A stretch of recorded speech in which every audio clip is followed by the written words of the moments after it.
ಮಾಜಿ ಮುಖ್ಯಮಂತ್ರಿಗಳು ಎಸ್.ಎಂ. ಕೃಷ್ಣ ಇನ್ನಿಲ್ಲ. 92 ವರ್ಷ ವಯಸ್ಸಾಗಿತ್ತು. ವಯೋಸಹಜ ಅನಾರೋಗ್ಯದಿಂದ ಎಸ್.ಎಂ. ಕೃಷ್ಣ ಅವರು ನಿಧನ ಹೊಂದಿದ್ದಾರೆ.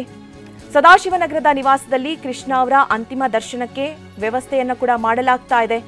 ನಾಳೆ ಮಾಜಿ ಸಿಎಂ ಎಸ್.ಎಂ. ಕೃಷ್ಣ ಅವರ ಅಂತ್ಯಕ್ರಿಯೆ ನಡೆಯಲಿದೆ.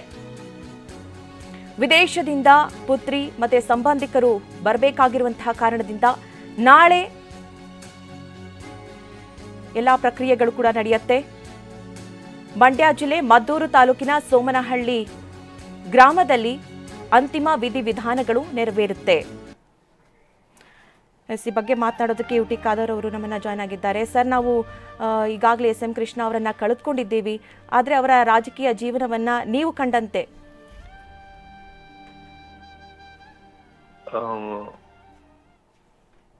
ರಾಜ್ಯ ಮತ್ತು ರಾಷ್ಟ್ರ ರಾಜಕೀಯದಲ್ಲಿ ತಮ್ಮ ದೀರ್ಘವಾದ ಒಂದು ಸೇವೆ ಮೂಲಕ ಇವತ್ತು ನಮ್ಮ ರಾಜ್ಯಕ್ಕೆ ಮತ್ತು ರಾಷ್ಟ್ರಕ್ಕೆ ಅದರ ಕೊಡೆ ಕೊಟ್ಟಂತ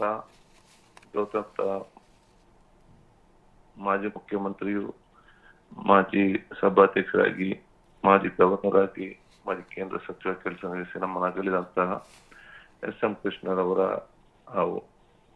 ನಿಧನವು ನಮಗೆಲ್ಲವೂ ಕೂಡ ಇವತ್ತು ನೋವು ತಂದಿದ್ದು, ಇದು ಬಹುಶಃ ನಮ್ಮ ರಾಜ್ಯಕ್ಕೆ ಮತ್ತು ಸಮಾಜಕ್ಕೆ ತುಂಬಲಾರದ ನಷ್ಟ ಆಗಿದೆ. ಎಸ್.ಎಂ. ಕೃಷ್ಣರವರ ಒಂದು ವ್ಯಕ್ತಿತ್ವವೇ ಎಲ್ಲರಿಗೊಂದು ಸಂದೇಶ. ಹೌದು. ತನ್ನ ದೀರ್ಘಕಾಲದ ರಾಜ್ಯಕ್ಕೆ ಸಾಮಾಜಿಕ ಜೀವನದಲ್ಲಿ ಒಂದೇ ಒಂದು ನಕಾರಾತ್ಮಕ ಚಿಂತನೆ ಇಲ್ಲ, ಸಕಾರಾತ್ಮಕ ಚಿಂತನೆ ಮತ್ತು ಅಭಿವೃದ್ಧಿಯ ದೂರದೃಷ್ಟಿ.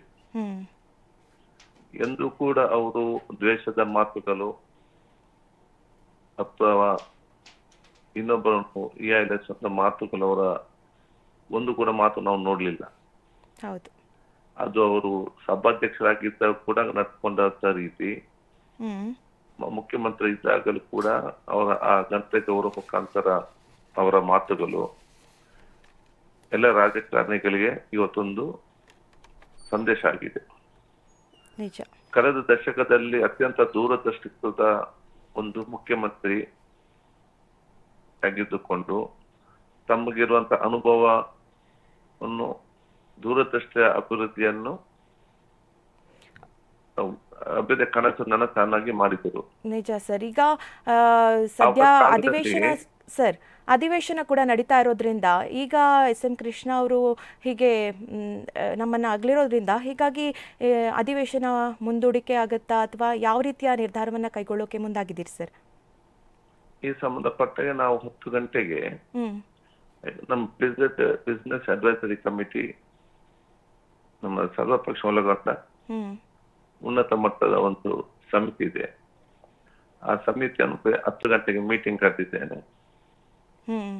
ಅಲ್ಲಿ ಅದರ ತೀರ್ಮಾನ ನಾವು ಮಾಡ್ತೇವೆ. Okay sir. ಇನ್ನು ನೀವು ಸ್ಪೀಕರ್ ಆಗಿ ಕಾರ್ಯನಿರ್ವಹಿಸ್ತಾ ಇದ್ದೀರಿ. ಎಸ್.ಎಂ. ಕೃಷ್ಣ ಅವರು ಕೂಡ ಸ್ಪೀಕರ್ ಆಗಿ ಕಾರ್ಯವನ್ನ ನಿರ್ವಹಿಸಿದ್ರು. ಅವರಿಂದ ನೀವು ಏನೇನ್ ಕಲ್ತ್ರಿ, ಅವ್ರ ಏನೇನೆಲ್ಲ ಅಳವಡಿಸ್ಕೊಂಡಿದ್ದೀರಿ ಸರ್ ಅವರಿಂದ? ನೋಡಿ, ಒಂದು ಉತ್ತಮವಾದ ರಾಜಕಾರಣಿಗಳು ತುಂಬಾ ಜನ ಸಿಗ್ತಾರೆ. ಅದು ಉತ್ತಮವಾದ ಸ್ಟೇಟ್ಸ್ಮನ್ ಸಿಕ್ಕದು ಬಹಳಷ್ಟು ಕಡಿಮೆ. ನಿಜ.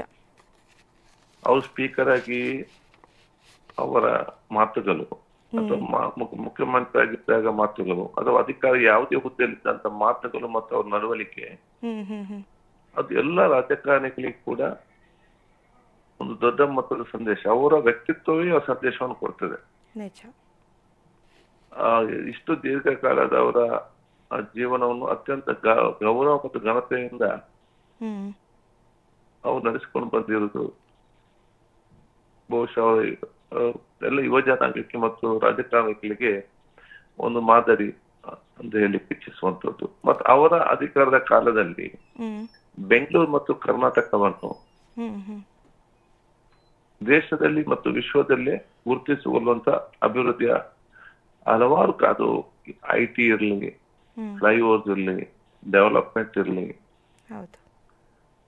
ಎಲ್ಲ ಕೂಡ ಅವರು ಗುರುತಿಸಿಕೊಳ್ಳುವಂತ ಕರ್ನಾಟಕ ಮಾಡಿದ್ರು. ಯಾರು ಮರೀಲಿಕ್ಕೆ ಸಾಧ್ಯ ಇಲ್ಲ.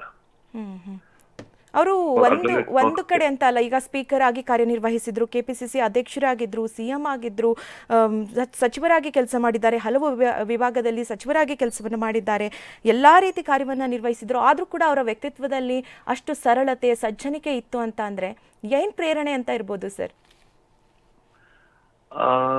ಅವರು ಬಹುಶಃ ಬೆಳೆದು ಬಂದಂತಹ ಒಂದು ಸಣ್ಣದಿದ್ದಲ್ಲೇ ಬಂದಂತಹ ವ್ಯಕ್ತಿತ್ವ, ಅದು ಅವರ ಮನೆಯವರು, ನೆರೆಕೆಯವರು, ಕುಟುಂಬಸ್ಥರು, ಹಿರಿಯರು, ಆ ಸಣ್ಣದಿಂದಲೇ ಅವರು ಅದೇ ರೀತಿಯ ವ್ಯಕ್ತಿತ್ವ ರೂಪಿಸಿಕೊಂಡು ಬಂದದೇ ಅದನ್ನು ಮುಂದುವರಿಸಿಕೊಂಡು ಬರ್ಲಿಕ್ಕೆ ಅವರಿಗೆ ಅನುಕೂಲವಾಯಿತು ಅಂತ ನನ್ನ ಆಯ್ತರಲ್ಲಿ. ಮತ್ತು ಅವರಿಗೆ ವಿಶೇಷ ಆವತ್ತಿನ ಕಾಲದಲ್ಲೇ ರಾಜ್ಯ, ಅಂತಾರಾಷ್ಟ್ರೀಯ ಮತ್ತು ಶಿಕ್ಷಣ ಪಡೆದುಕೊಂಡು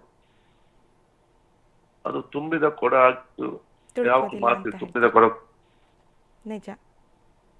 ಸದ್ದು ಮಾಡುದಿಲ್ಲ ಅಂತ ಹೇಳಿ, ಆ ರೀತಿಯ ಒಂದು ಅವರ ವ್ಯಕ್ತಿತ್ವ ಅಂತ ಹೇಳಲಿಕ್ಕೆ ಇಚ್ಛಿಸ್ತಾರೆ. ನಿಜ. ನೀವು ಕಂಡಂತೆ ನಿಮ್ಮ ಜೊತೆ ಒಡನಾಟ ಯಾವ ರೀತಿ ಇತ್ತು ಸರ್? ನೀವು ಇತ್ತೀಚಿನ ದಿನಗಳಲ್ಲಿ ಯಾವಾಗಾದ್ರೂ ಭೇಟಿ ಆಗಿದ್ರಾ, ಹೇಗೆ? ನಾನು ಶಾಸಕನಾಗುವ ಮೊದಲೇ ಬಹುಶಃ ಅವರ ಪರಿಚೇತನಾಗಿ ಅತ್ಯಂತ ಆತ್ಮೀಯನಾಗಿದ್ದೆ. ಅವರು ಮುಖ್ಯಮಂತ್ರಿ ಆಗಿರೋ ಮುಂಚೆ ಕೂಡ ನಾನು ವಿದ್ಯಾರ್ಥಿ ನಾಯಕನಾಗಿದ್ದಾಗ ನಮ್ಮ ಪ್ರಥಮ ಭೇಟಿ ಹಾಕಿದ್ದು. ತದನಂತರ ಅವರು 99ರಲ್ಲಿ ಮುಖ್ಯಮಂತ್ರಿ ಆದಾಗ ನನ್ನ ತಂದೆಯವರು ಶಾಸಕರಾಗಿದ್ದರು. ಕೇಂದ್ರ ಸಚಿವರಾಗಿದ್ದಾಗ, ಎಲ್ಲ ಗವರ್ನರ್ ಆಗಿದ್ದಾಗ ಎಲ್ಲ ನಿಕಟ ಸಂಪರ್ಕ ಇತ್ತು. ತದನಂತರ ಕೂಡ ಕೆಲವೊಂದ್ಸಲ ಅವ್ರ ಮನೆಗೆ ಭೇಟಿ ಕೊಟ್ಟು ಅವರ ಆಶೀರ್ವಾದ ಕೂಡ ಪಡ್ಕೊಂಡಿದ್ದೆ.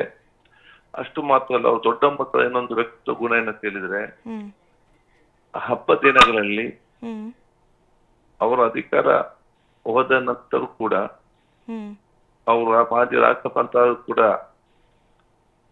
ಕರೆಕ್ಟ್ ಆಗಿ ಫೋನ್ ಮಾಡಿ ವಿಶ್ ಮಾಡ್ತಾ ಇದ್ರು ಎಲ್ಲರಿಗೂ. ನಮ್ಮ ಈ ಹಬ್ಬಕ್ಕೆ ಫೋನ್ ಮಾಡಿ ವಿಶ್ ಮಾಡ್ತಾ ಇದ್ರು. ತಮ್ಮನ್ನ ತಾವು ಆ ರೀತಿ ಮೋಲ್ಡ್ ಮಾಡ್ಕೊಂಡಿದ್ರು, ಮತ್ತೆ ಅವರು ಬೆಳೆದು ಬಂದಂತ ಹಾದಿಯ ಆ ರೀತಿ ಅಂತ ಹೇಳ್ತಾ ಇದ್ದೀರಾ. ಥ್ಯಾಂಕ್ ಯು ಯುಟಿ ಖಾದರ್ ಅವರೇ ನಮ್ಮ ಜೊತೆ ಮಾತನಾಡಿದ್ದಕ್ಕಾಗಿ. ಎಸ್, ಪ್ರತಿಯೊಬ್ಬರು ಕೂಡ ಅದನ್ನೇ ಹೇಳ್ತಾ ಇರೋದು, ಅವರು ಅವರ ವ್ಯಕ್ತಿತ್ವವನ್ನು ರೂಪಿಸ್ಕೊಂಡಂತಹ ರೀತಿ ನಮ್ಮೆಲ್ರಿಗೂ ಕೂಡ ಮಾದರಿ ಅಂತ.